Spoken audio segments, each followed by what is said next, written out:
रातिको करिब 2 बजे उदयपुरको एक सुनसान जंगलको सडकमा माथिबाट बादल खसिरहेका थिए, तलबाट कुहिरो उठिरहेको थियो।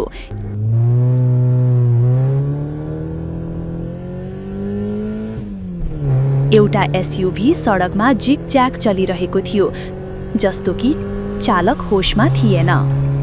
श्लोकको स्टियरिङ व्हील समातेको हात पसिनाले भिजिसकेको थियो। विवेकको अनुहार सेतो भइसकेको थियो र राज रिसले आगो जस्तो रातो भइसकेको थियो। तैले किन भनेन श्लोक? मलाई कहिलेदेखि नै थाहा थियो केही ठीक छैन, तर पनि तैले हामीलाई त्यो फार्म हाउसमा लगिस्। मलाई लाग्यो सायद म ओभरथिङ्क गरिरहेको छु। त्यो डायरी मात्र मेरो कल्पना हो, तर अब सबै कुरा परिवर्तन भइसक्यो राज। गाइस, पछाडि हेर, केही त आइरहेको छ, केही त छ। डरले गर्दा तीनैजनालाई सास फेर्न गाह्रो भइरहेको थियो। 2 दिन अघि राजको जन्मदिनको योजना घरमा बनिरहेको थियो। साथी, राजको जन्मदिनमा केही धमाका हुनुपर्छ। गोवा त पुरानो भइसक्यो, त्यही भएर उदयपुरको फार्म हाउस जानुपर्छ। पूर्ण रूपमा एकान्त, रोयल भाइब्स र अनलिमिटेड रक्सी। त्यहाँ मम्मी ड्याडी पनि कहिल्यै आउँदैनन्। सम्पूर्ण फार्म हाउस हाम्रो हुनेछ 3 दिनको लागि। यार, मलाई त आइडिया राम्रो लाग्यो। मलाई त यति मात्र चाहियो कि जन्मदिनको कटिङ पछि कुनै हरर कथाको दृश्य होस्। डराउनको मज्जा नै अर्कै हुन्छ। तीनैजना हाँस्न थाले, तर श्लोकले एक पलमै केही सोच्न थाल्यो। उसले केही कुरा लुकाइरहेको थियो। भोलिपल्ट उनीहरू उदयपुर फार्मको लागि निस्किए।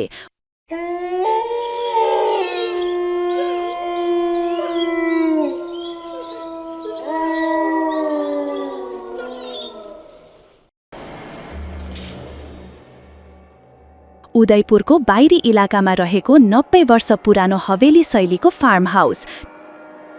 ठूला टिकवुडका ढोकाहरू, खिया लागेको गेट अनि यति शान्ति कि आफैले सास फेरेको पनि सुनिने। ब्रो, यसको वाइब त पुरै हरर फिल्म जस्तै छ। तँलाई पक्का यहाँ जन्मदिन मनाउनु छ? एकदम, यही त मलाई चाहिएको थियो। यो कुनै रिसोर्ट होइन, यो सम्झना बनाउने ठाउँ हो। सम्झनाहरू त बन्ला, तर के सबै सम्झनाहरू राम्रा हुनेछ? राज र विवेक हाँसिदिए। श्लोकको अनुहार सिरियस थियो। साँझ भइसकेको थियो। फार्म हाउसको हरेक कोना पुराना सम्झनाहरूले भरिएको थियो। त्यही बेला राजले एउटा पुरानो ढोका देख्यो, फलामले बनेको, बन्द र धुलोले भरिएको। यो कुन कोठा हो श्लोक? तैले त भन्दै थिइस् पुरा फार्म हाउस नै खुल्ला छ। त्यो स्टोर रुम हो। हजुरआमाको पालादेखि नै बन्द छ, म कहिले गएको छैन। स्टोर रुम वा हन्टेड रुम? राजले चाबी खोज्यो र जस्तै नै ताला खुल्यो। ढोका पुरानो भएकोले गर्दा चार चार चुर गर्दै आवाज आयो। भित्र अँध्यारो थियो, तर एउटा अनौठो गन्ध आइरहेको थियो, जस्तो कि कुनै सडेको पुरानो सिनोको हो। भित्र एउटा पुरानो काठको बक्सा थियो। त्यसमा धुलो, हिलो र डोरी बाँधिएको थियो। जिज्ञासावश राजले बक्सा खोल्ने निर्णय गर्यो। खजाना हो भने चाहिँ पहिला मलाई दे है। खोल्नु हुँदैन राज, प्लिज। के तैले साँच्चै विश्वास गर्छस् कि यो बक्सामा भूत छ? बक्सा खुल्यो। भित्र एउटा पुरानो लेदर बाउन्ड डायरी भेटियो। राजले डायरी निकाल्यो। यसको कभर उख्रिएको थियो र एउटा नाम लेखिएको थियो, आरती अधिकारी। मलाई यसको भित्र बन्द गरिएको छ। यी 4 भित्ताहरूमा मलाई कैद गरिएको छ। म हरेक रात चिच्याउँछु, मलाई बाहिर निकाल, मलाई बचाऊ, तर कसैले पनि सुन्दैन। जस्तो नै राजले यो लाइन पढ्यो, सिरिरी हावा चल्यो र पुरै कोठाका बत्तीहरू बुझ्यो। लाइट कसरी गयो? यो कुनै प्र्याङ्क त होइन नि? राज, त्यो डायरी छोड दे। तैले बुझ्दै छैनस्, यो त्यही हो जसको बारेमा हजुरआमाले चेतावनी दिनुहुन्थ्यो। यार श्लोक, त साँच्चै धेरै डरपोक टाइपको छस्। डर छेरुवा, हिन सुत्न जाऊ। रातको 3 बजे सबै सुतिरहेका थिए। राजले आँखा खोल्यो। उसले महसुस गर्यो कि कोही उसको बेडको छेउमा उभिरहेको छ।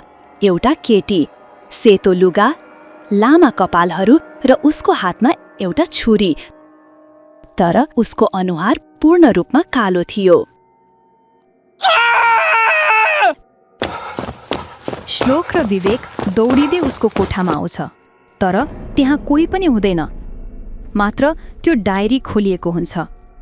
त्यसमा एउटा नयाँ लाइन लेखिएको हुन्छ, म आएको थिएँ तर तिमीहरू सुतेको थियौ। म फर्कन चाहन्छु श्लोक, मलाई यो सब मजाक लागिरहेको छैन। मैले त्यो डायरीमा नाम सुने, मेरो कानको छेउमा। राज कहाँ गयो? राज हराएको छ। त्यो डायरी केवल लेखिँदै छैन, यो हामीबाट लेखाइरहेको छ।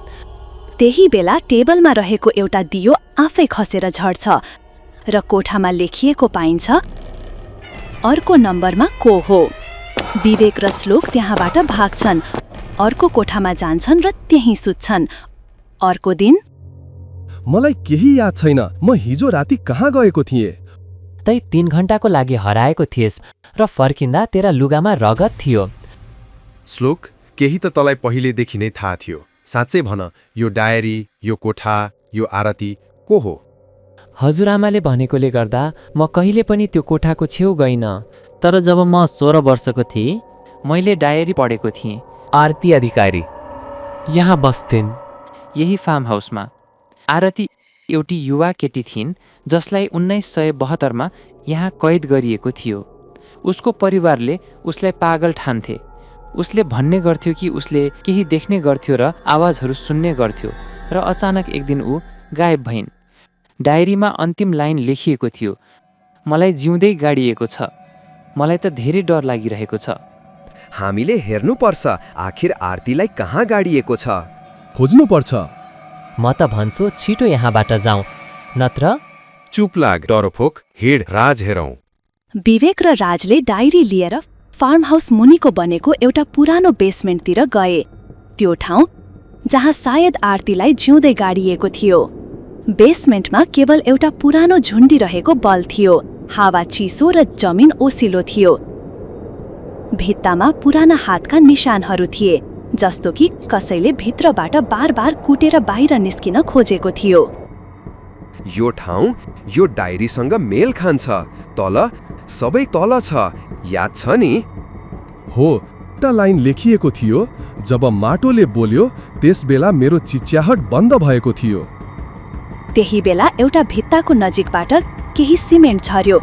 भित्रबाट एउटी महिलाको हल्का आवाज सुनियो, एक पलको लागि, अनि फेरि सबै शान्त।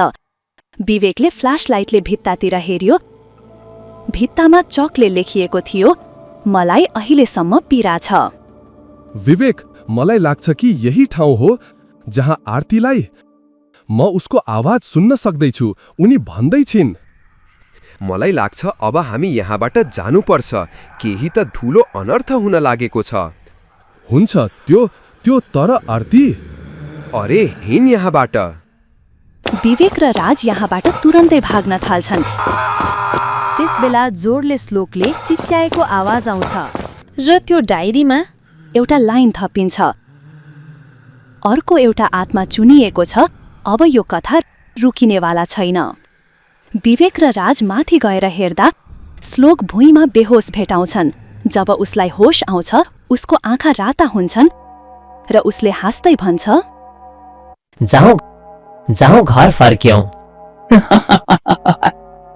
श्लोकमा आरतीको आत्मा बोलेको देखिन्छ, कहिले सत्य कहिले झुट, सधैँ उनीहरूको पछि। जसोतसो गरेर उनीहरू श्लोकलाई उठाएर त्यो फार्म हाउसबाट भाग्न सफल भए।